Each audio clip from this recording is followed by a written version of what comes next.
Do Young Kim loved the sound of her boots crunching on the icy floor of Helios 7's maintenance tunnels. The noise reminded her that she was one of the few humans brave enough to work in the coldest mining station ever built. Here on Europa, where the temperature stayed at -45 degrees Celsius, every day was a fight against the freezing cold. She stopped walking and looked at her wrist computer. The screen showed that it was time to check the big heaters that kept the station warm. Without these heaters, everyone would freeze to death in less than an hour. Du Young knew every pipe, every wire, and every machine in the station like they were old friends. Control room, this is Du Young. I'm starting my daily check of heater section 12, she said into her radio. Her breath made little clouds in the cold air inside her helmet. Copy that, Du Young. Be careful down there. The sensors show it's extra cold today, answered He Jin, the control room operator. His voice crackled through her helmet speakers. Du Young smiled as she walked deeper into the tunnels. Most people would hate this job. They would hate being alone in the cold, dark tunnels under tons of ice. But she was different. She found peace here, just her and her machines. The lights on her suit lit up the icy walls around her. The ice was so clear that she could see layers going back hundreds of years, like the rings in a tree. Sometimes she would stop and look at the strange shapes frozen in the ice. She had been doing this job for 3 years now, but the beauty of Europa's ice never got old. She reached heater section 12 and pulled out her tools. Her special gloves let her feel every small part as she checked the huge heating machine. Everything had to be perfect. One small mistake could mean death for everyone in the station. As she worked, Du Young thought about how she ended up here. Back on Earth, nobody thought she could be a mechanical engineer. They said she was too quiet, too careful. But here on Europa, being careful was exactly what kept people alive. Her attention to detail had saved the station more than once. The heater hummed under her hands as she checked each part. She had fixed this same machine at least 100 times. She knew every sound it should make, every temperature it should reach. When something was wrong, she could tell just by listening. Everything looks good here, she said into her radio. The heater is working at 98% efficiency. I'll replace a few small parts to get it back to 100%. Thanks, Du Young. You're the best mechanic we've ever had, He Jin replied. As she worked on the heater, her mind wandered to the message she had received yesterday. The station was expecting a research team next week. They were coming to study the strange life forms that lived in Europa's deep oceans, far below the ice. Du Young didn't care much for visitors. They usually just got in the way of her work. She finished fixing the heater and packed up her tools.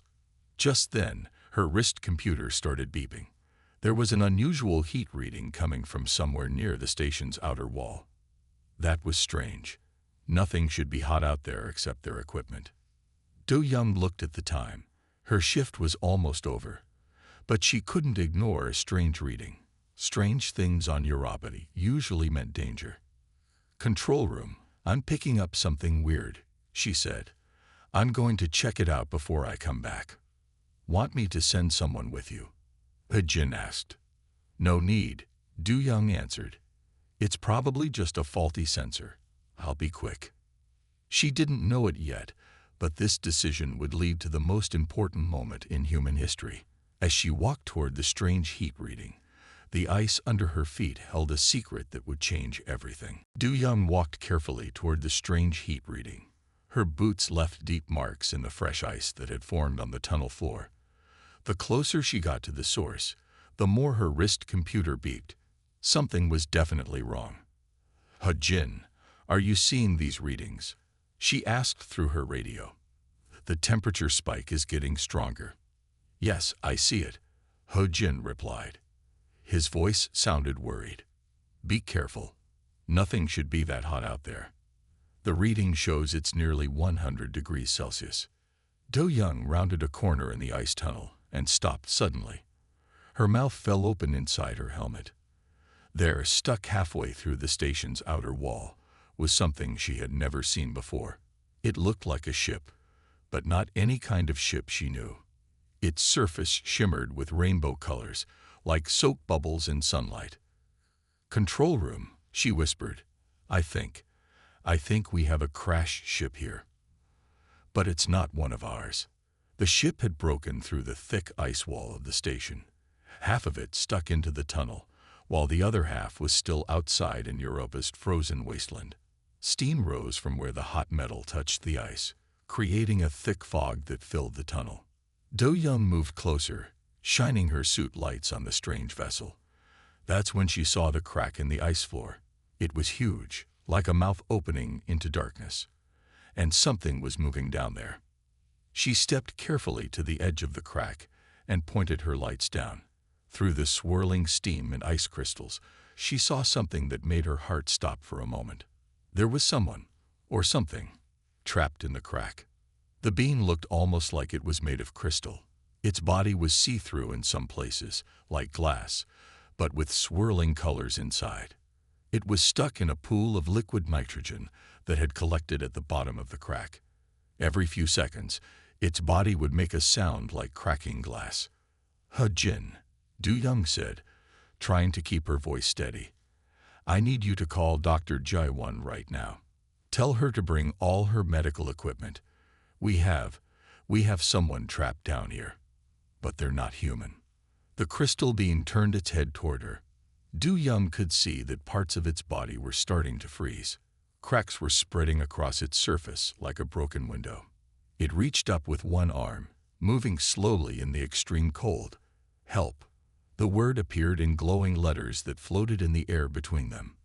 The being was using some kind of technology to communicate. Cold, dying. Do-young's mind raced. The creature seemed to be made of some kind of crystal that needed to stay hot to survive. The freezing temperatures of Europa were killing it. She had to do something fast. "I'm going to help you," she said clearly, hoping the being could understand her somehow. "My name is Do-young. I'm a mechanic. I work with machines and heat."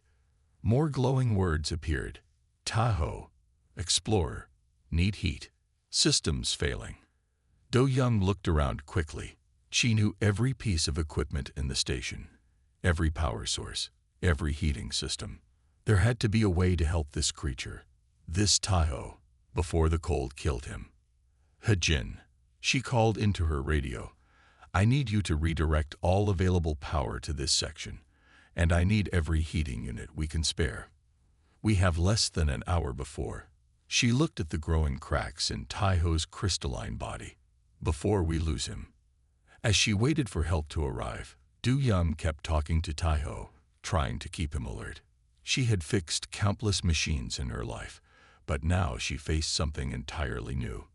She would need all her skills, and maybe some new ones, to save this alien explorer who had literally dropped into her world. Dr. Jaiwan Park ran down the icy tunnel, carrying her medical kit.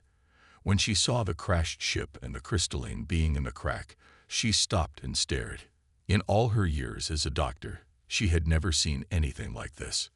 "The cold is killing him," Do-young explained quickly. "His name is Taiho.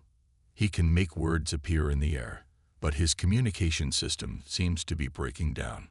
As if to prove her point, more glowing words appeared, but they flickered and broke apart like static on an old TV screen. "Core temp. Dropping. Systems. Failing." Do-young watched as Dr. Jaiwan pulled out her medical scanner. The doctor moved it slowly over Taiho's crystalline form. Her eyes grew wide as she looked at the readings. "This is amazing," Jaiwan said. "His body is made of something like living crystal, but it needs to stay hot to work properly. Right now, his core temperature is falling fast. See these cracks? They're like frostbite in humans." The ice around them creaked and groaned. The heat from the crashed ship was still melting the walls, making the tunnel dangerous. They didn't have much time to save Taiho and keep the station safe. Do-young knelt down near the crack, trying to get closer to Taiho. "Can you tell us more about what you need?" she asked clearly. "What temperature does your body need to stay alive?" The glowing words came again, broken and dim. Normal, 120 degrees Celsius. Now at 15 degrees Celsius. Dying. Jai-1 gasped. 120 degrees Celsius. That's hotter than boiling water. No wonder he's dying in our minus 45-degree tunnels. Do-young's mind worked quickly. She thought about all the heating systems in the station. None of them were made to get that hot. They were built to keep things warm enough for humans, not to create temperatures that would boil water. Tai-ho tried to move, but more cracks spread across his surface. The sound was like stepping on thin ice. His next message was even weaker. Ship systems failed. Need heat. Look at this, Jai-1 said, pointing to her scanner. His body structure is changing. The cold is making his crystal matrix lock up. If we don't heat him up soon, the damage will be permanent. Do-young stood up and spoke into her radio.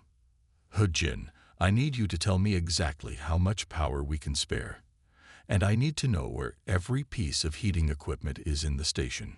We have to find a way to create temperatures over 120 degrees Celsius. While she waited for He-Jin's answer, Do-young looked at the crashed ship again. Its rainbow surface was now covered in frost, but heat still came from its engines. Maybe they could use parts from it to help save its pilot. Tai-ho, she said, I'm going to check your ship.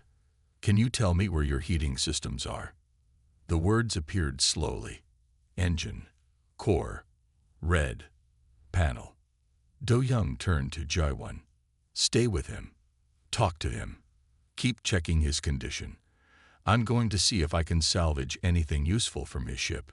As Do-young climbed carefully into the crashed ship, she heard Jai-1 talking softly to Tai-ho, asking him questions about his home and his people, even through the language barrier.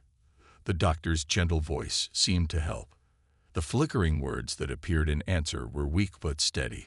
Time was running out, but Do-young felt more confident now. She had a plan forming in her mind. It would be dangerous, and she would have to break about 20 safety rules, but she wasn't going to let anyone die in her tunnels, human or alien. Inside Tai-ho's crashed ship, Do-young worked as fast as she could. The alien ship was like nothing she had ever seen before. Its walls seemed to change color as she moved, and strange symbols floated in the air. But she didn't have time to admire it. She needed to find something that could help save Tai-ho. The red panel, she whispered to herself, remembering Tai-ho's words. She found it near what looked like the ship's control room. The panel was warm to touch, even through her gloves. This had to be part of the heating system. Her radio crackled. Do-young, Jai-1's voice was worried. His temperature is still dropping. The cracks are getting worse. How much longer do you need? Give me 5 more minutes, Do-young answered, pulling tools from her belt. I think I found something useful. She carefully opened the red panel. Inside, she saw crystals similar to Tai-ho's body, but these were glowing with heat. They must be part of the ship's heating system. Do-young smiled. This was exactly what she needed.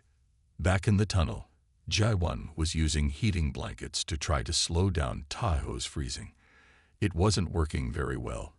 The alien's crystal body now had cracks all over it, like a broken mirror. His glowing words were very faint. Can't hold much longer. Just hold on, Jai-1 said softly. Do-young will figure something out. She always does. Do-young climbed out of the ship carrying a strange device. It was a mix of crystals from Tai-ho's ship and parts from her own toolkit. She had connected them to a power pack from her suit. I have an idea, she said, kneeling next to the crack where Tai-ho was trapped. The crystals in his ship are like small pieces of his own people's technology. If I can power them with our electricity, maybe they can make enough heat to save him. He-Jin's voice came through the radio. Do-young, be careful. The power readings I'm getting from those crystals are off the charts. If something goes wrong, it could melt half the station. We don't have a choice, Do-young said. She looked at Jai-1. How long does he have? Jai-1 checked her scanner again. maybe 20 minutes before the damage becomes permanent. His core temperature is still falling. Do-young connected her makeshift heating device to the station's power system. She had to guess at some of the connections. Alien technology didn't exactly come with instruction manuals. One wrong connection could cause a dangerous explosion. "Tai-ho," she said clearly, "I'm going to try to heat you up using crystals from your ship, but I need to know if it's working. Can you tell me when you feel the heat?" The glowing words were barely visible now. "Try. Quick." Do-young took a deep breath and turned on the power. The crystals began to glow bright orange. Heat poured from them like a furnace. The ice around them started to melt instantly, creating clouds of steam. "Temperature rising," Jai-1 reported, watching her scanner. 60 degrees, 75, 90. Tai-ho's crystal body began to shine brighter. The cracks stopped spreading, but they weren't healing. They needed more heat. "More power," Do-young said into her radio. "He-jin, give me everything you can spare. If I do that, we'll lose heat in the living quarters," He-jin warned. "Better to be cold for a few hours than to let someone die," Do-young answered. "Do it." The crystals glowed even brighter, turning almost white-hot. Do-young's suit sensors were screaming warnings about the extreme heat, but she didn't move away. She had to make sure this worked. She had to save him. The heating crystals were working, but not fast enough. Do-young watched as Tai-ho's body temperature slowly rose. Steam filled the tunnel as the ice around them melted. But the cracks in his crystal body weren't healing. "Temperature is at 95 degrees, Jai-1 said, checking her scanner. "We need more heat, but the crystals are already at full power." Do-young looked around the tunnel. She needed another source of heat. Then she saw the mining lasers stored in the emergency cabinet on the wall. Mining lasers were the hottest tools on the station. They could cut through Europa's thickest ice in seconds. "I have another idea," Do-young said. She ran to the cabinet and pulled out the laser.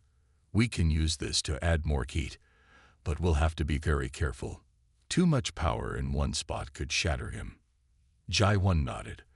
"Like putting a hot spoon against a frozen glass, we need to heat him evenly." Do-young quickly connected the mining laser to her control panel. She adjusted its power to spread the heat in a wide beam instead of a cutting point. It was dangerous work. One wrong move could either freeze or burn Tai-ho to death. "Tai-ho," Do-young called out, "I'm going to try something new. If it hurts, make your words appear and I'll stop right away." The alien's response was stronger than before. "Trust you." Those simple words made Do-young's heart beat faster. This strange being from another world was putting his life in her hands. She couldn't let him down. She turned on the mining laser at its lowest setting. A soft red glow filled the tunnel. Do-young moved the beam carefully around Tai-ho's crystalline form, making sure to heat all parts equally. "It's working," Ji-1 said excitedly. "Temperature is at 105 degrees and rising. The cracks are starting to seal themselves." Do-young watched in amazement as the damaged crystal began to heal. The cracks slowly closed like ice reforming on a pond. Tai-ho's body began to glow with its own light, creating beautiful patterns on the tunnel walls. But then something went wrong. One of the heating crystals from the ship started to spark and smoke. "Power surge." He-jin's voice crackled through the radio. "The crystal is pulling too much energy. It's going to overload." Do-young had to think fast. If the crystal exploded, it could kill all of them. But if she cut the power, Tai-ho might freeze again. She looked at her control panel and saw a solution. "He-jin, reverse the power flow," she shouted. "Send the extra energy back through the mining laser. The laser can handle the heat better than the crystals." The mining laser grew brighter as it absorbed the extra power. The tunnel got so hot that Do-young's suit started beeping warnings. But it was working. Tai-ho's body temperature kept rising, and the dangerous crystal stopped sparking. 115 degrees, 118, 120. Jai-1 called out. "We did it." His core temperature is back to normal. The glowing words that appeared now were strong and clear. Systems restored. Thank you. Do Young carefully turned off the mining laser and the heating crystals. Tahoe's body continued to glow with its own healthy light. The cracks were completely gone, and his crystal form shimmered with swirling colors.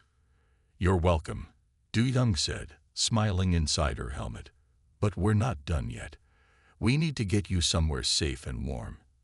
And I think I know just how to build you a proper heating chamber." She looked at the mix of human and alien technology she had used to save Tahoe. Sometimes the best solutions came from combining different ways of thinking. Maybe that was what made humans special, not their strength or their technology, but their ability to learn and adapt. Now that Tahoe was stable, Du Young and Jae-won moved him to the station's research lab. They had turned it into a temporary warm room using the heating crystals from his ship. The room was hot enough to make their suits uncomfortable, but Tahoe needed the heat to stay alive. "Your words are stronger now," Du Young said, watching the glowing letters that appeared when Tahoe spoke. "Can you tell us more about yourself?" The words formed clearly in the air. "I am a science explorer. I study ice worlds across the galaxy." Your Europa was next on my list. Jae-won checked her scanner one more time. His temperature is holding steady at 120 degrees. "The heating system you built is working perfectly, Du Young." Tahoe's next message surprised them both. "My people told me to stay away from humans. They said you were too unpredictable, too dangerous." Du Young sat down on a metal box near Tahoe. "What do you think about humans now?" she asked. "I think they were wrong," the glowing words showed. "You risked your own safety to save me. A stranger, an alien. You did not even know if I was friendly." Through his crystal body, they could see swirling patterns of light and color. Du Young thought they looked like the northern lights she used to see on Earth. Each pattern seemed to match his words, like a visual form of emotion. "Why do your people think humans are dangerous?" Jae-won asked gently. "We are beings of heat and light," Tahoe's words explained. "We live on worlds that would burn humans to ash. Our technology is based on crystal and heat. Yours is based on metal and electricity. We thought our ways were too different to ever work together." Du Young smiled. "But we just proved that different technologies can work together. The heating system keeping you alive right now uses both human and titanoid parts." The colors in Tahoe's body swirled faster, making beautiful patterns on the walls.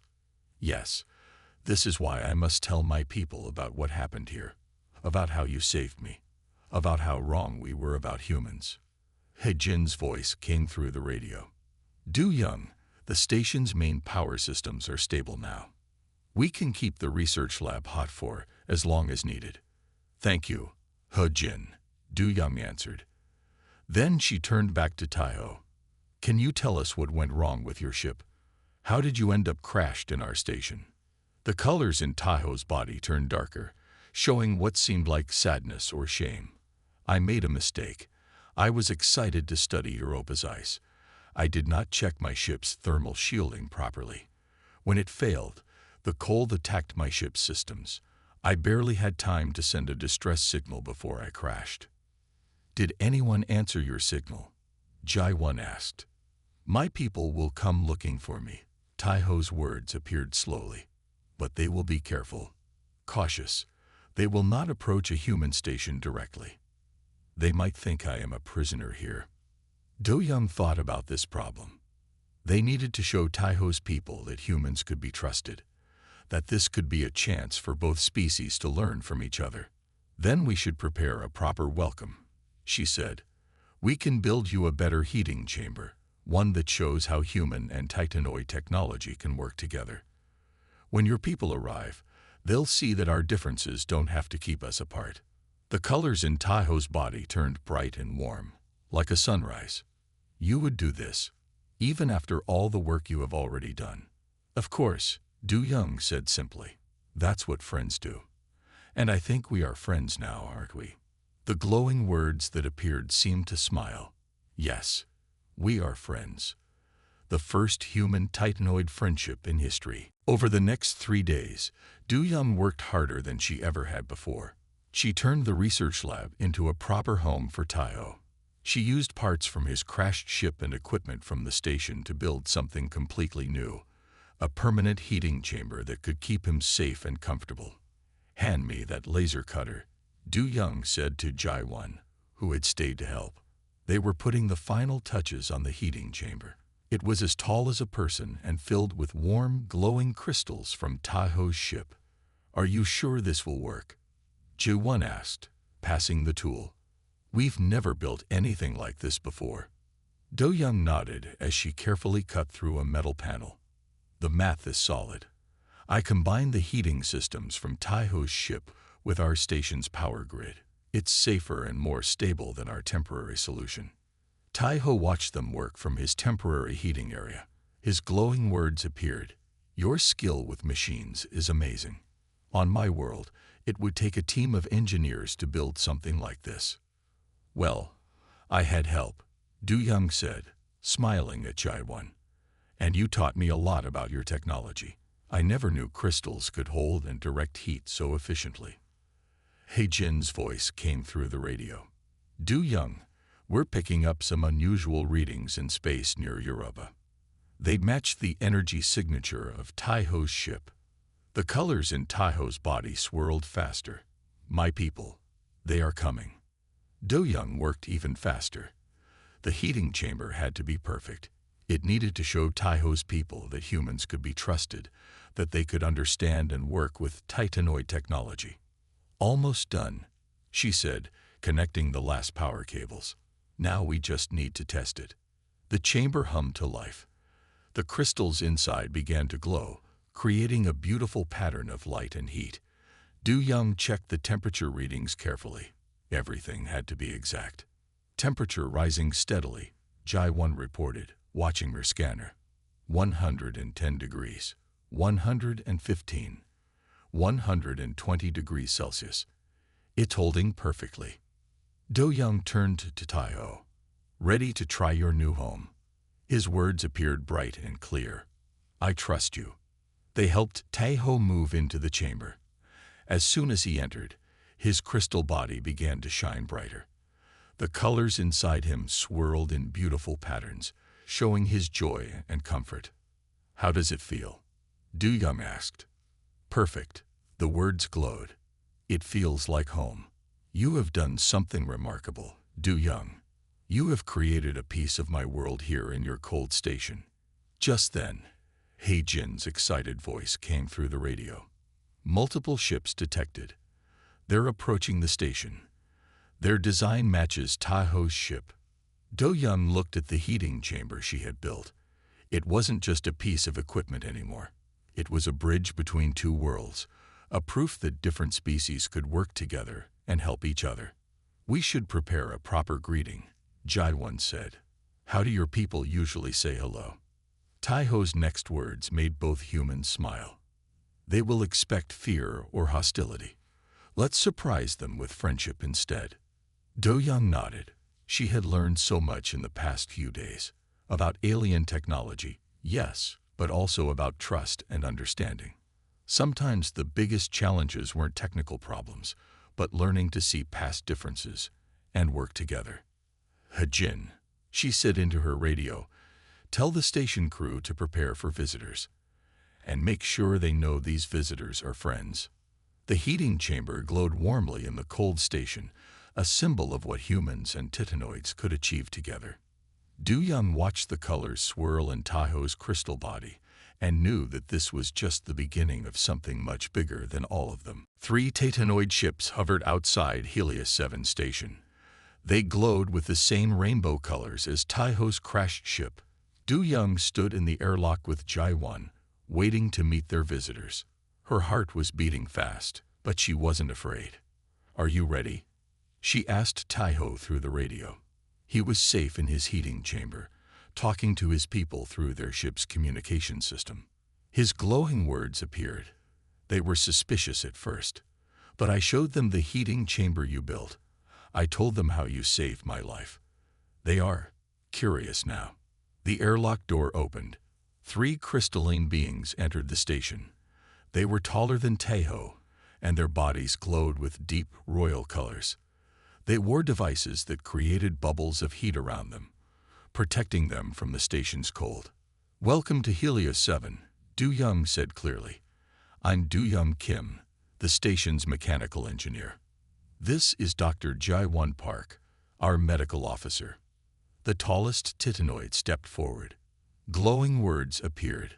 "I am High Explorer Nera. We came expecting to rescue our lost explorer. Instead, we find him not just alive, but thriving. How is this possible?" "Let me show you," Du Young said. She led them to the research lab where Tahoe waited in his heating chamber. When the Titanoid leaders saw the chamber, they stopped in surprise. Their bodies flickered with rapid color changes. Words appeared from all 3 of them at once, overlapping in the air. "This technology. How did you?" "Impossible." Tahoe's words glowed proudly. Du Young combined our heating crystals with human power systems. She created something new, something neither of our peoples could have built alone. The High Explorer moved closer to examine the chamber. "In all our travels, we have never seen humans and Titanoids work together like this. We thought your species was too different from ours." "Different doesn't mean we can't help each other," Du Young said. "Look at this station. We live here in temperatures that would kill most humans. We adapt. We learn. We solve problems." Jae-won stepped forward. "And now we understand your biology better. We could build more places like this, places where our peoples could meet and work together." The High Explorer's body glowed with deep, thoughtful colors. "Perhaps we were wrong about humans. You saved one of our own, not for reward or advantage, but simply because it was right. That's what humans do," Du Young said simply. "We help where we can. We learn what we don't know. We build what we need." The next few hours were busy. The Titanoid leaders asked many questions about the heating chamber. They studied how Du Young had combined their technologies. They were especially interested in how she had solved problems they thought impossible. Finally, High Explorer Nera made an announcement. The glowing words filled the room. "We propose an exchange of knowledge. Let this station become a place where Titanoids and humans can work together. We will send our scientists to study your ice worlds, and you can learn about our heat-based technology." Hei Jin's excited voice came through the radio. "Station control approves. Du Young, they want you to lead the joint technology team." Du Young looked at Tahoe, who was glowing with happiness in his chamber. Just a few days ago, he had been dying in the ice. Now he would be part of something that could change both their worlds. "I would be honored," she said, "but I have one condition. Tahoe stays as my co-leader. He taught me as much as I taught him." The High Explorer's colors shifted to what seemed like approval. "Agreed. Let this be the beginning of a new chapter between our peoples." As the others talked about plans and agreements, Du Young walked over to Tahoe's chamber. "Thank you," she said quietly. His words appeared, just for her. "For what?" "You saved my life." "You trusted me," she answered. "Sometimes that's all it takes to change everything." Outside the station, Europa's ice reflected the light of Jupiter. Inside, in a room that was both freezing cold and boiling hot, 2 very different species had found a way to work together. All because one human mechanic refused to let the cold win.